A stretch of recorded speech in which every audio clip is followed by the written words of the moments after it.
Hi, my name is David Maina. I manage a company called Profitably, which is a dairy advisory and consulting company. We wake up every day to support dairy farms in all aspects, the commercial aspects, the husbandry, to ensure that farmers get the profit they're looking for from dairy farms. And this is my story.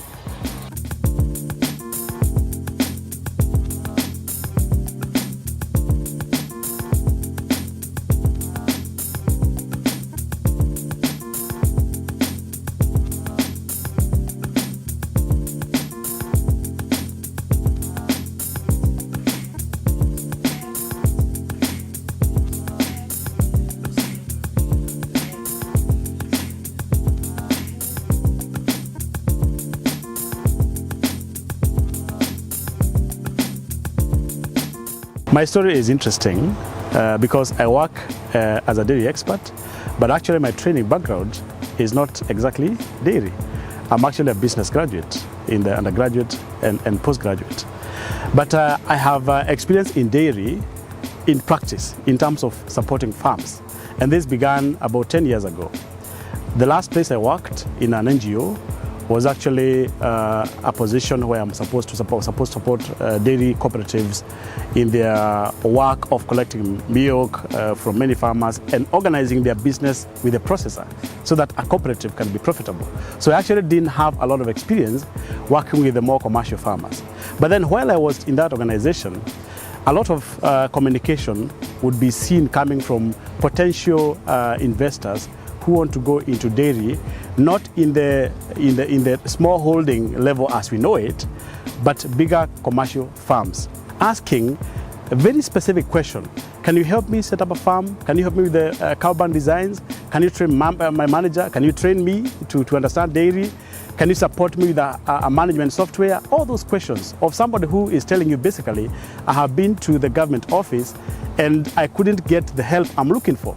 Because at that point, the government extension system had people who had been trained from university and had an orientation of supporting the smallholders, basically people who have, say, below 5 cows at the farm.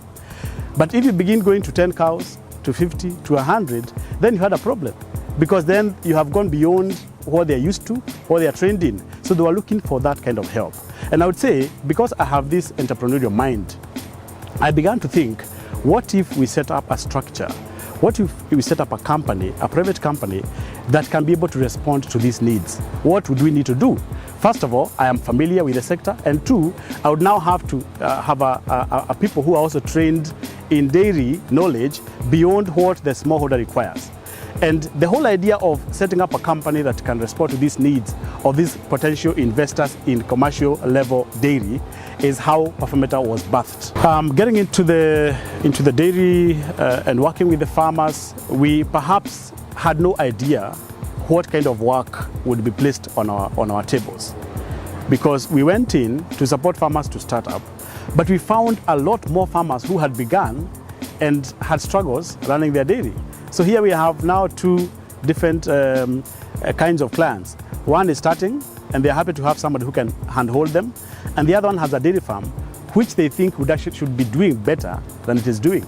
So they're asking you to come and check whether they're doing the right thing. And the other one is asking you, help me begin. So that basically summarizes our clientele. And what we do for them, for the person starting, is answering the question, should you start or should you not? Will it be viable? Because you don't want someone starting and closing, and we were involved in that advisory, told him it's a go, and then it goes, he burns his fingers. And then two, is also checking somebody who has started. Of course, there are those farmers which we say, the farm started, yes, but we are sorry, this farm is not viable. You may have to consider closing. No improvements would turn around this farm into a profitable farm. So in that space, we have been able to do many things, supporting farmers to start up, checking how their farms are performing, training managers, giving them softwares for managing their herds, giving them training materials, offering media programs and so on. And I think we could say that the only thing we are not doing for the dairy farms is treating animals and inseminating them. Everything else that you can think about, from structures to training, to materials, to softwares, we are involved in all that. From my own experience, I have seen a lot of wrong entries. People who start because they grew up with that desire that one day they run a farm. And they don't want to do the farm the same scale or the same level that their parents were doing. They want to make it more interesting. They want to make it bigger and better. But in that process, they miscalculate. For me, I would say that anybody venturing into dairy, the first thing would be look for somebody who can be able to handhold you. And especially so if you are not having a background or expertise, significant expertise that can give you the confidence to start on your own. Look out for somebody who answers your question. Bring them to the site where you have the plan to start a dairy. Let them see the context. Let them check the surrounding. Discuss how viable that dairy is going to be. That for me is the most important. And my own experience has been anybody who started without that consultation, they face one major risk of somebody coming to the dairy after all the structures are put up, the cows have come in, managers have been employed, and unfortunately, you just tell them, I think this farm, it is going to be a lot of work for you to make it what you always intended to make it to be. A lot of things that we are currently doing for farms, starting from master planning. That's where it all begins, to set up the farm right from the word go. Then sourcing for good cows. People go wrong there a lot of times. Sourcing for managers. And for those who have sourced their own managers, training that manager just to ensure they're doing the right thing. And we are no longer just training that manager or the supervisor. We are also now doing what we call the on-farm coaching. For those workers who you employed, they have not been to school and probably they understand just the local language. We now have a way of doing it on the farm without having them to leave and go to their training area. Or they may not even be able to learn on the internet because of the language used there could be difficult for them. But we also support with the materials, the manager's handbook. That's available or electronic. It's also available as a hard copy. We are also doing benchmarking. That's a very important service.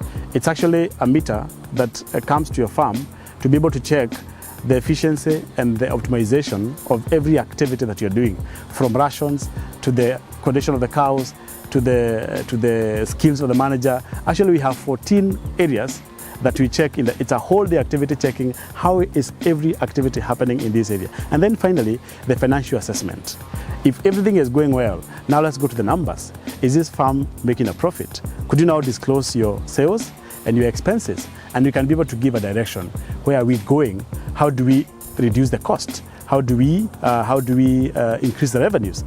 That basically gives a chance for the farm to make a profit. What actually stands out again in our kind of practice in dairy is now the economics of dairy. I think there wasn't much happening around that area. A lot of people are supported in how to make cows look good, how do they feed, all those things about learning the husbandry part. But what was missing was the viability aspect, the economics, the money. Will this dairy make money? Will it not make money? So that's where we actually put our most effort in.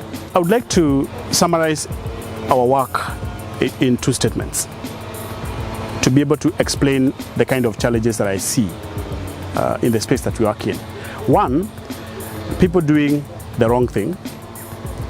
And two, people doing the thing wrong. I hope I'll be able to explain that very clearly. The first one, wrong thing is that somebody who was not supposed to begin a dairy farm, and then they begin it. The wrong place, the wrong enterprise. Maybe that place was just good for something else, but they started a dairy farm. We go to check and discover that that dairy will never turn around and give a profit to that person. That's what I'm calling the wrong thing. Then the other part is people who have started, it's viable, it's the right thing. But the things they are doing in the dairy, they are doing them wrongly. So they lack information. They don't know how to do a cow barn that is going to keep the cows comfortable. They don't know what a manager is supposed to do. They don't know how the ration for the cow is supposed to be. They don't know how to manage the herd so that they can keep the key performance indicators and they can lead to success. So a lot of things going wrong in a farm that has potential to be viable. That's how I would summarize the major challenges I see, both for the person beginning and the person already operating the dairy. The consultancy and advisory space is very interesting because we want to move from just writing documents and written advisory to the farms and now focus a lot on farm support. Farm support means somebody has had an advisory, it's a go for their dairy. Can we be on the site seeing what they're doing and supporting so that they do the right thing? And basically ensuring that we can see all those farms in a system. We can see the KPIs. We can see which farm is going on the red. We can be able to respond to the call for support. I think that is what is going to be more useful, because if we use the system that where only one farm can be visited, and for me to know how the farm is doing, I have to go to this farm to the other. That takes a lot of time. I think we now have to look at how do we use our softwares, which are now available, to be able to see more farms and now be able to run on time to respond to the challenge farm or where the issue is. That's how I see that we are going to reach more numbers in our advisory and consulting services. Different from how we started, where we would just have to visit each farm and see how it is doing. Yeah, I think that's what the future looks like for Performata. For the 7 years that we have been in this practice, what we have observed is that the demand for knowledge is very high. People understand that they need to learn more than what they know, and that's a very good attitude. But then how do you provide this? What we have been doing, providing materials in terms of physical or tangible books, is also gathering people, the investors together, the managers together for training, face-to-face training. But this is now slowly shifting.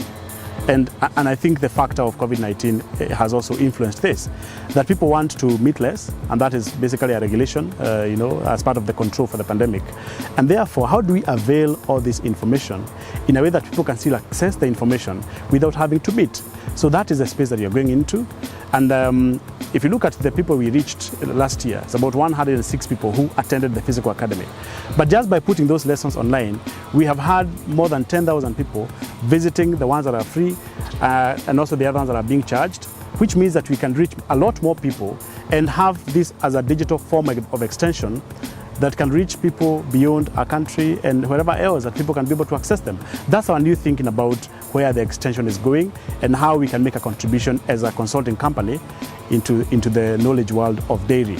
And that's my story. That's what we do, supporting dairy investors to make a return from their dairy investments. Now, I'm eager to hear what you do within your space to support farmers, to support farming, to support the sector. Share your story. That's not all with David. Starting next week, we embark on a value chain series with him, focusing on all things dairy. This will be on a new YouTube channel, Dairy TV. So, to all dairy farmers, investors and enthusiasts out there, look out for that channel. The link is in the comment section. Go ahead, subscribe to that one too.